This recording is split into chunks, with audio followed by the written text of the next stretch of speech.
Ever wish you could just, like, get the gist of something really complex without having to wade through all the details? Well, that's kind of what we're doing today, taking this really interesting article and boiling it down to, like, the pure essence. You know, the parts that make you go, oh yeah, that's it. We're talking about Archangel Michael. Review, reveal, reflect, era of light from March 29th, 2025. It's a lot to unpack. It's a pretty big picture kind of thing, this piece you shared with us. It's really about the future of humanity and where we're headed as a planet, and even beyond that. Yeah. So think of this deep dive as like your cheat sheet to understanding this vision. I love that cheat sheet. That's perfect because it is a lot. And, you know, our listeners sent this our way, and we got to say thank you guys for always sending us such amazing stuff. We dug in, we wrestled with it, and now we're ready to hand over the good stuff, you know, the parts that even surprised us. So we want to really get a good grasp on this vision, this future that's being laid out here for humanity and for the earth and all these transformations that are supposedly already happening. So where do we even begin with something this massive? Well, I guess we start with this wondrous new vision it keeps talking about. What jumped out at you right away?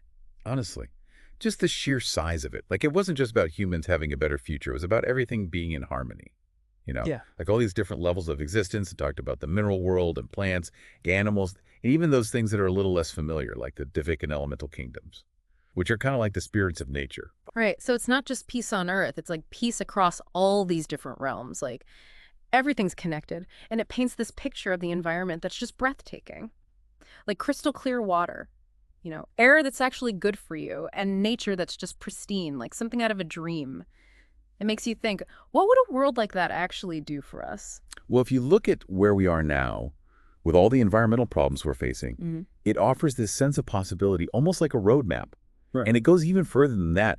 It talks about this abundance extending to every level of society. Right. Like everyone having enough food, shelter, real opportunities, no one struggling for the basic necessities. It almost sounds too good to be true, doesn't it? But then it gets into this really important question of, okay, so if everyone has what they need, how do we all actually get along in this future? Yeah, and that's where this idea of cultural and spiritual tolerance comes in. The vision really emphasizes respecting all the different races, cultures, beliefs, traditions. It's about honoring that diversity without trying to force everyone into the same box. What kind of challenges do you think humanity would need to overcome to get to that point? It's a huge shift from so much of our history, right? Where conflict has come from those very differences. But this idea of respecting individual truths instead of having one single dogma, that's really powerful. It makes you wonder, what would the foundation of that kind of society even look like?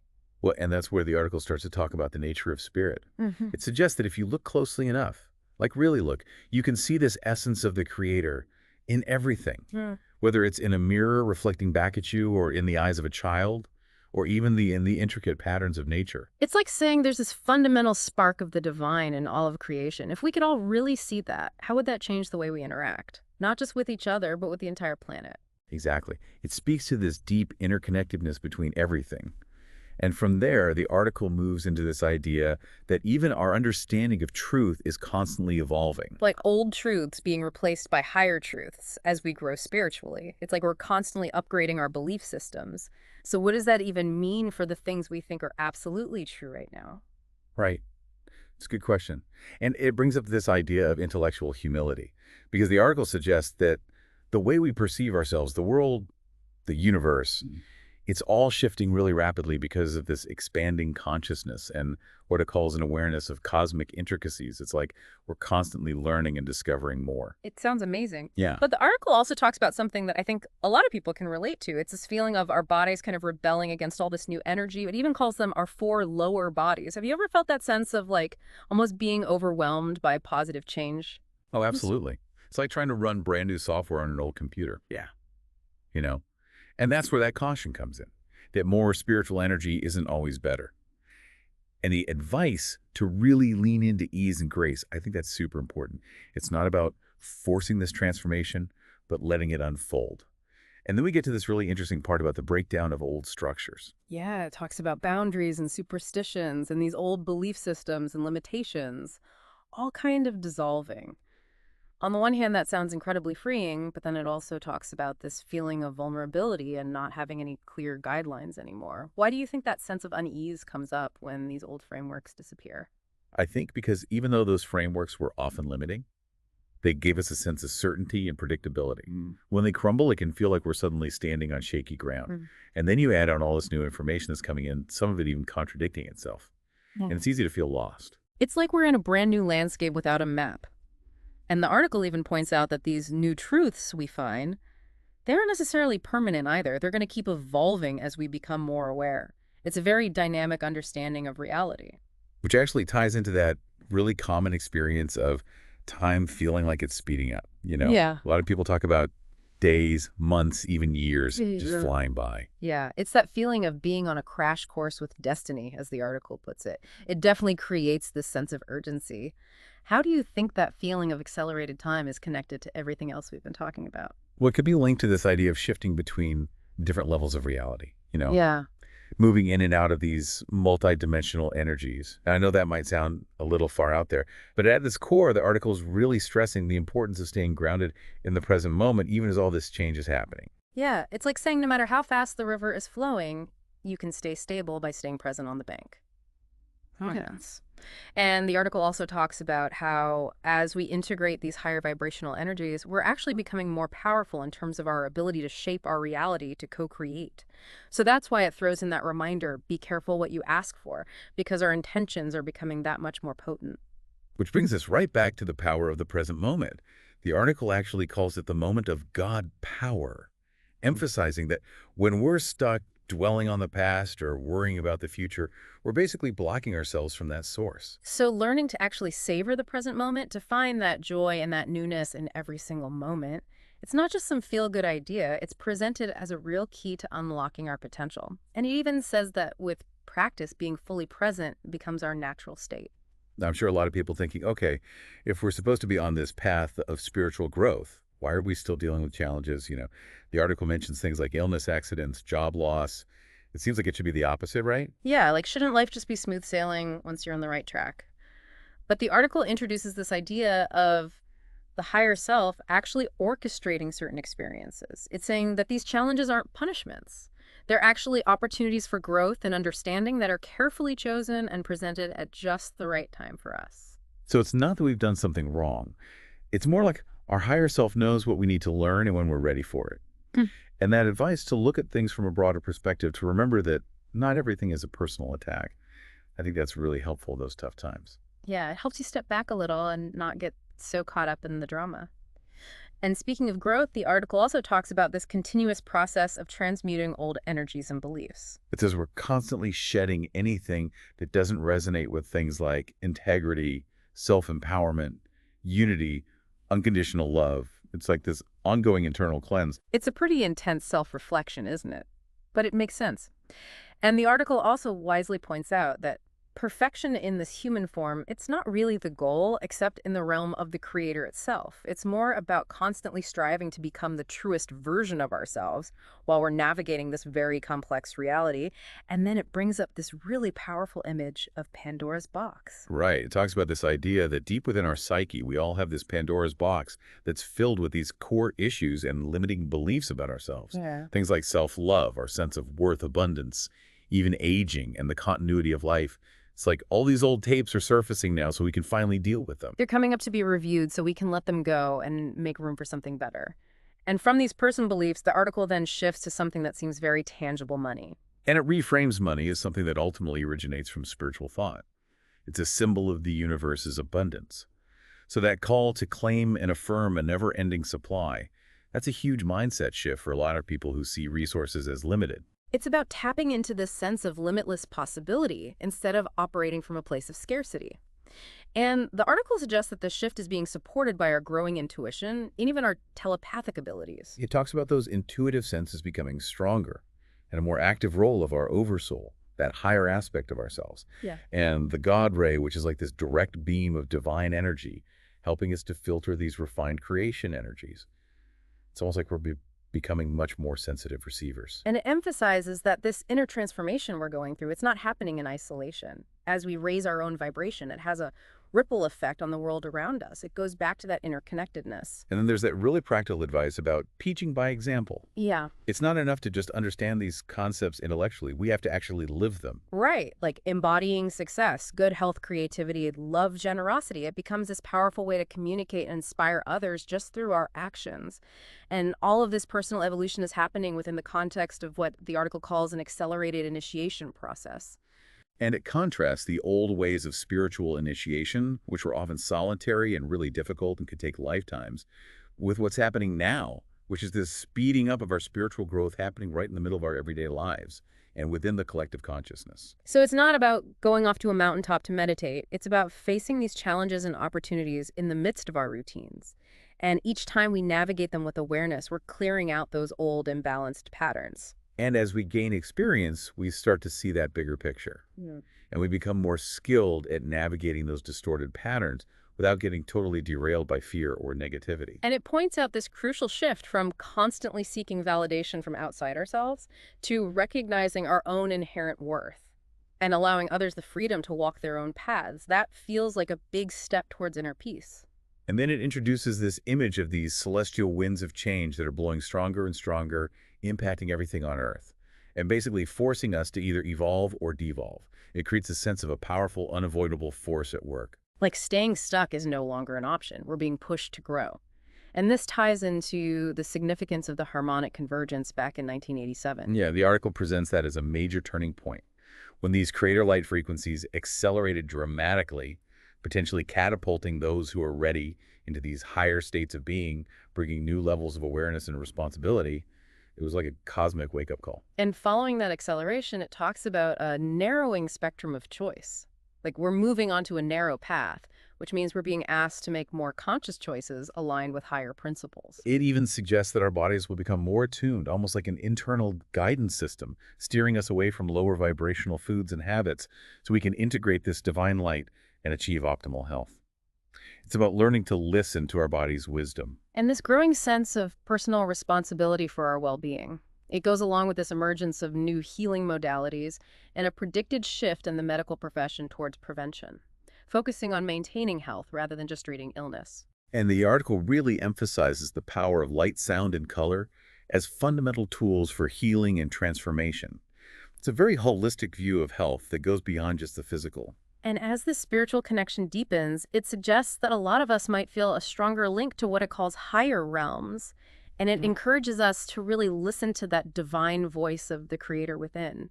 It's about trusting our own intuition more and more. And with all the different spiritual teachings out there, it emphasizes finding your own personal path to enlightenment, something that resonates in your heart, while also recognizing the underlying unity of all truth. It acknowledges that the eternal truth of the creator has been fragmented into many interpretations, but the advice is to follow those inner nudges from your higher self and to claim your own internal understanding. It's very empowering. And looking ahead, it even predicts that things like channeling and telepathy will become commonplace as more people clear out those inner blocks and reconnect with their divine self. That's a pretty amazing glimpse into how we might communicate in the future. It's about paying attention to those subtle, intuitive signals and trusting your own experience. And then the article gets into some of the fundamental energies behind creation. Yeah, it introduces this concept of adamantine particles, which are like this pure life force energy coming straight from the source. Yeah. And it talks about the mother creator embodying the essence of love and the father creator embodying the essence of light. And the union of those two creates all matter. It's a beautiful image of creation. And then it gets into how this divine cosmic love and life force are penetrating even the darkest corners within ourselves and within the world. And that can initially stir up a lot of stuff, like distortion, confusion, fear, discomfort as those hidden things are brought to the surface. So those external challenges we face sometimes, they might actually be reflections of our own inner shadows coming up to be healed. It's a good reminder that the outer world often reflects our inner world. It all comes back to that inner work, doesn't it? And then it talks about how when we do gain spiritual insights or even material abundance, holding on to it selfishly doesn't really serve the greater good. Instead, fully embracing our God Ray, that connection to the divine opens up what it calls the galactic prosperity gateway, which brings this flow of universal abundance. It challenges that whole idea of poverty as an outdated concept, maybe even a tool for suppression. Yeah. And it expands our understanding of wealth to include not just money, but things like good health-fulfilling relationships, meaningful work. And it explains that when our focus is aligned with our soul's purpose and it's divinely inspired, wealth can actually enhance our spirituality. It allows us to live with more ease and meet our needs effortlessly. And it also empowers us to share with others and be an example. And it describes this treasure chest of wealth that's full of creative ideas and inspiration coming from our higher self, just waiting to be manifested through our conscious intention and action. It's all about realizing our potential in this new era. It directly addresses any past suffering we might have experienced and encourages us to claim this treasure chest as our birthright. It's a really empowering message. And then it shifts our perspective away from linear time, saying that the current calendar isn't as important in these higher realms. What really matters are these profound energetic shifts that are happening in our sub-universe's journey. It's saying that we're already experiencing the energies of this new age of enlightenment that's been prophesied for so long. And mirroring our own inner purification, the article talks about the Earth's DNA grid lines being cleansed and realigned and strengthened.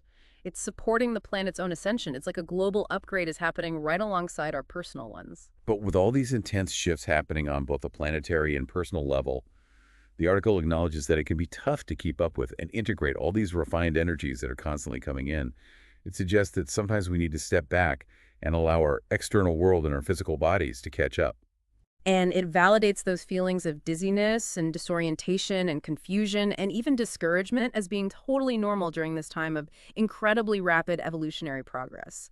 It's reassuring to know that those aren't signs of failure. They're just part of the process. And it promises that those sensations will gradually fade as we become more comfortable in this expanded state of being, and will move gracefully into the next level of awareness with all sorts of new abilities and opportunities unfolding. It's about embracing our expanding power. And it reminds us of the forgotten glory of our higher dimensional origins and the denser, more challenging past of Earth. It highlights just how far we've come in a relatively short time. And it assures us that after going through these intense times, the light of the new dawn is on the horizon. With the father and mother aspects of the Creator actively involved in this reunification process, we can expect even more dramatic and accelerated changes in the world and in what we consider to be normal. And this process involves these cycles of expansion where harmony is gathered and contraction where disharmony is transformed by the Creator's light. It then introduces this concept of holographic imprints of the divine plan that are held within the Earth's energy field. And these memory seed atoms that we each carry within us that spark at certain times, inspiring us to fulfill our unique role in this grand plan.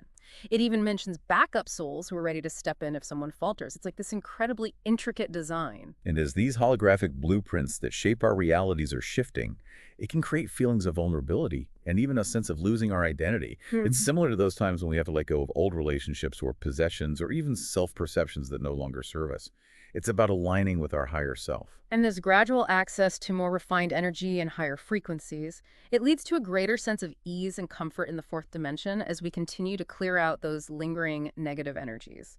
It's a step-by-step journey towards higher consciousness. And these transforming light frequencies are actively working to break loose those impacted core memories so they can be released and replaced with divine light. Yeah. And as our respiration increases, more of our soul self, our higher self, our Christ self, our God Ray, can inhabit our physical form, it's like we're becoming more of who we truly are. This new reality comes with a new set of rules, exciting information, and a deeper wisdom for navigating it. The article suggests that joy and bliss will become the norm and we'll start manifesting our dreams alongside our soul family.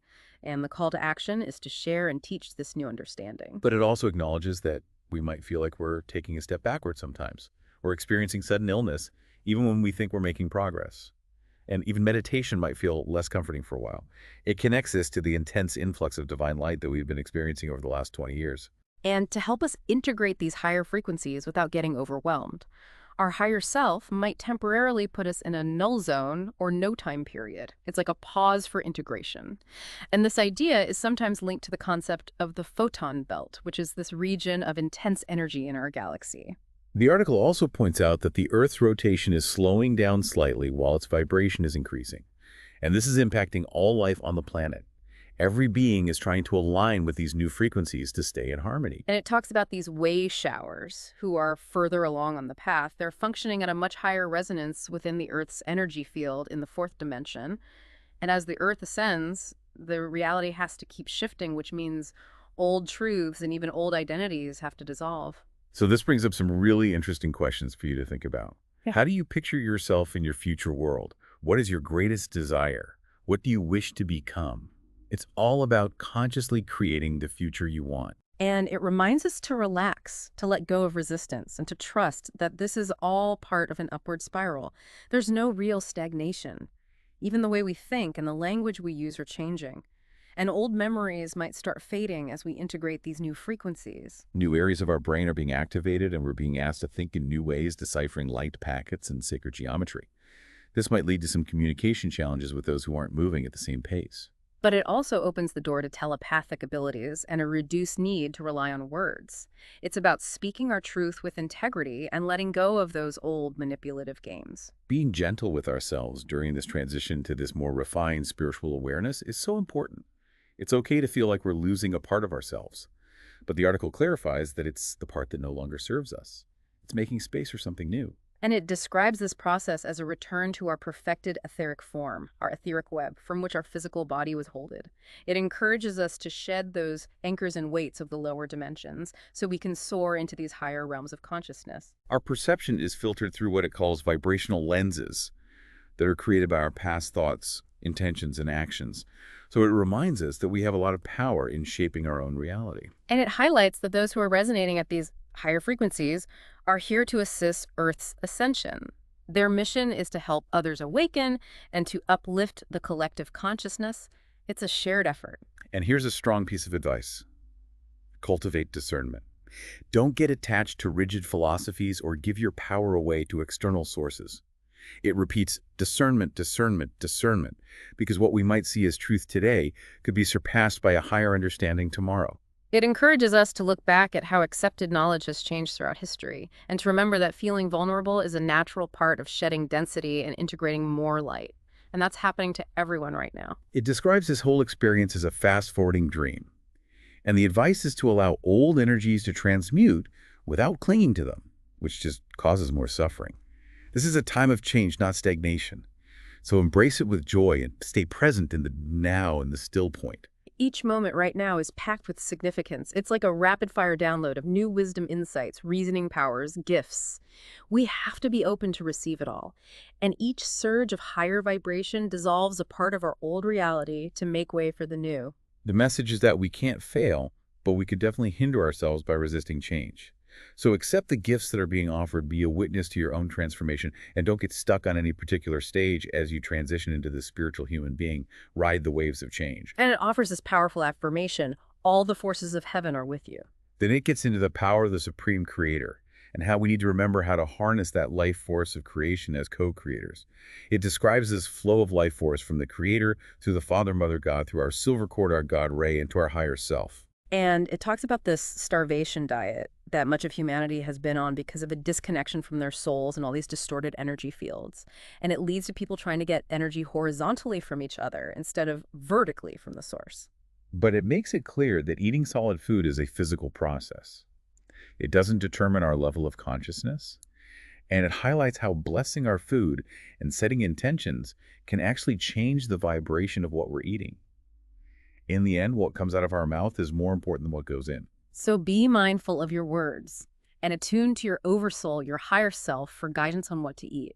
And finally, it talks about love force being the strongest force in the entire omniverse, radiating through the goddess energy. It describes how the masculine creator essence creates these seeds of creation in its mind, and the feminine goddess essence enfolds them in a love core, leading to all these magnificent creations, including us humans.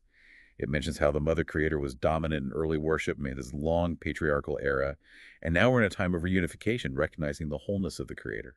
And the goddess aspects attributes like love, compassion, illumination, nurturance, gratitude, faith, creativity, inner focus, they're all becoming more prominent. And they enhance and complement the masculine aspects like divine wisdom, truth, valor, decisiveness, power. It's about balance and integration. So as you can see, this deep dive into Archangel Michael, review, reveal, reflect, it paints this incredibly hopeful and detailed picture of a future where peace and abundance and spiritual growth are the norm.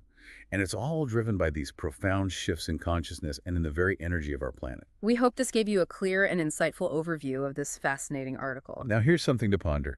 Considering this perspective on a rapidly evolving reality, what's one old belief that you feel called to re-examine in your own life right now? This is really just the tip of the iceberg.